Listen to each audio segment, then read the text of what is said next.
Hey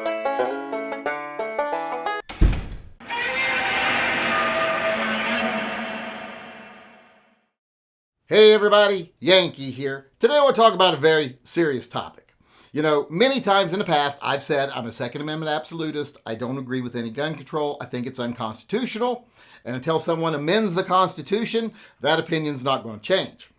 But yesterday someone challenged me as an ex-mental health professional. They said, can't you admit though, as someone who has some expertise in this field, that we owe it to soldiers because of the way they served their country.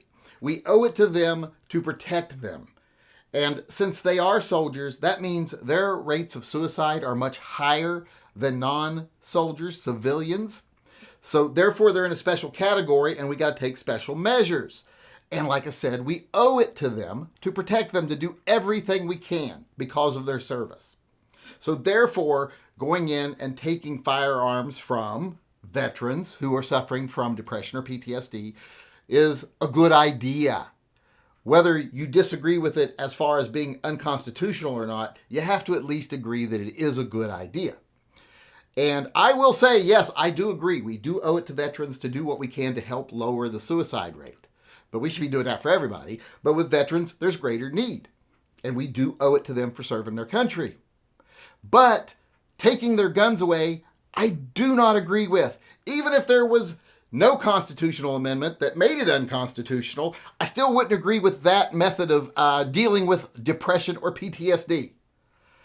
First off, let's look at the facts though. Just because someone is depressed or suffers from PTSD, that does not mean they are necessarily going to harm themselves. It makes them slightly more likely, but if you look at different studies, the amount that it makes them more likely is very small. It ranges from small to very small. So the likelihood that someone is going to harm themselves isn't really very likely, even with veterans, even if they're suffering from depression or PTSD, because most people who suffer from that do not harm themselves. Like most people who have a mental illness aren't dangerous. They never hurt anybody.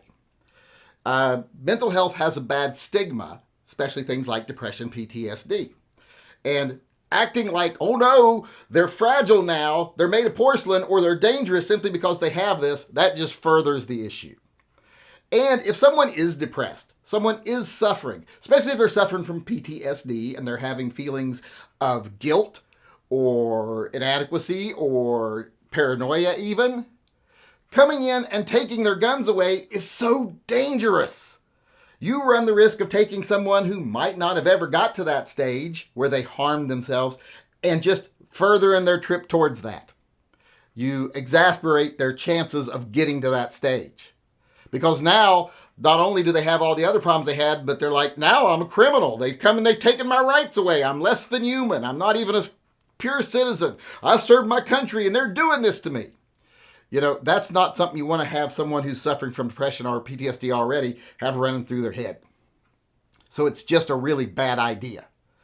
Plus, if someone is actually suicidal, there is no evidence whatsoever on a professional level that taking guns away would prevent a suicide attempt. There's just no evidence whatsoever. Just so happens that guns are prevalent in this country, so they are a large portion of suicides and self-harms. But in countries where they don't have guns, they still manage to do it at higher rates than our country does. So taking guns away from people who are depressed, even if they are suicidal, isn't likely to prevent a suicide. In fact, anyone who's honest with you about the true science and the true statistics will say, anyone who's actively suicidal, there's not much you can do to stop them other than institutionalize them. And I don't mean like throw them in a loony bin. I mean outpatient treatment or inpatient treatment, not outpatient, inpatient treatment, hospitalization, get them into a care unit because they're going to need supervision if they are actively suicidal. So even then, they limit how much therapy they go through while they're actively suicidal because it doesn't really do much good. And taking guns away definitely wouldn't do any good. So you're not going to prevent it doing something like that. And worse off, another thing that's bad about these laws, where they go in and take guns away from people they think are high risk or somehow damaged, is that it prevents them or gives them an excuse from doing the right things that they should do. They go, well, they were depressed and they had PTSD. We went in and took all their guns away. We can wipe our hands now. If something happens, it's not our fault. We did what we could do. We don't need to get involved in all that, expensive therapy or treatment or anything. We don't want insurance companies lowering their profits over these people. We care enough that we're willing to violate their rights, take their guns away from them. But no, we don't care enough to make insurance companies pay for treatment. That's expensive. You've been brainwashed by people who control all the money in this country to think you're doing the right thing just going in and taking the tools away, even though there's no scientific basis for that at all. There's no medical basis for that at all. Doesn't work. So when they say, well, look, you've done what you can do. You've passed this law that if they're suicidal or dangerous or the government just says they're dangerous, we can go in and take all their firearms away. Therefore, you've saved them. No, you haven't. You haven't saved anyone. In fact, you've put people at a higher risk. And you've made it to where it's more likely people are going to go without proper treatment. If you've got someone in your family and they're suicidal or depressed, don't go take their guns. That's a horrible thing. Go take them away from the guns. Don't take guns away from them. Take them home with you. Try to get them into treatment. If they want to agree to go into treatment, get them involuntarily put into treatment. And maybe explain to them, hey, we don't want to have an involuntary case of you being put in treatment because that goes on your record. If you agree, you just go in, you're there for a few days and you're out. And maybe you'll feel better. I know I'll feel better. Do it for me. There's all kinds of things you do like that first. You take them away from the guns, not the guns away from them. You show them you care about them, not that you just don't trust them. And get people the care they need. And I'm not talking throwing them in a drunk tank, which is a lot of what this is when you see 72-hour holds.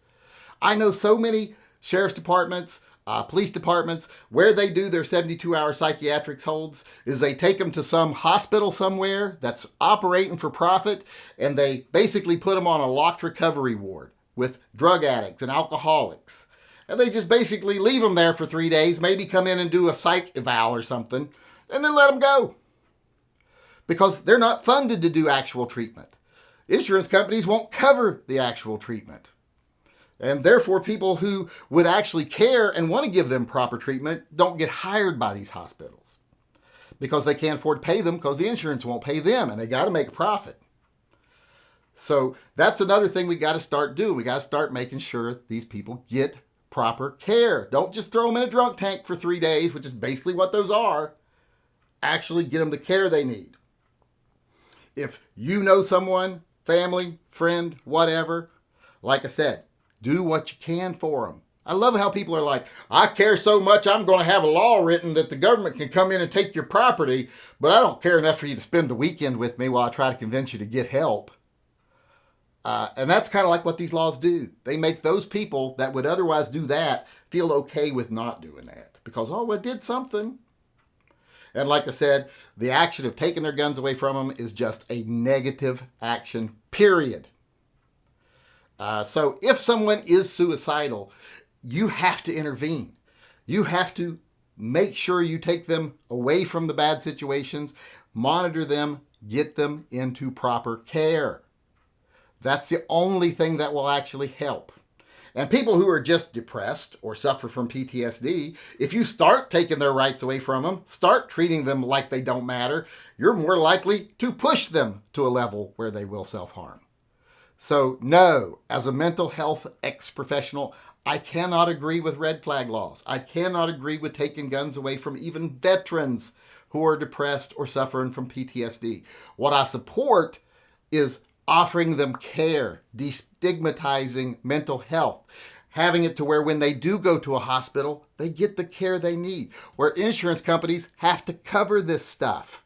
And veterans should definitely be having it covered by the government because the rate of veterans that have been getting to these clinically dangerous areas has gone really up and up and up since it became more and more obvious that our military now is just an extension of the corporate side of America. They go protect corporate interests. They spill foreign blood to protect domestic money.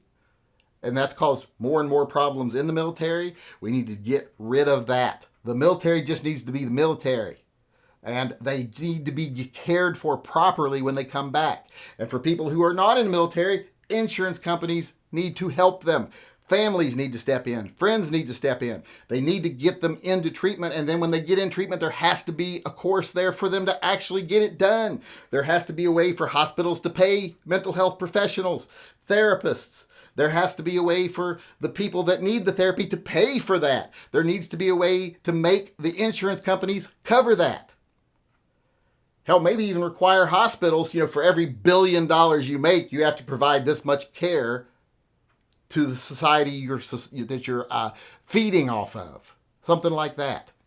There's all kinds of things we could do, but taking guns away from veterans or anybody suffering from depression or PTSD, that's just a bad idea all the way around. And there's no way you're going to change my mind about that because the science and the medical information we have just doesn't support that idea.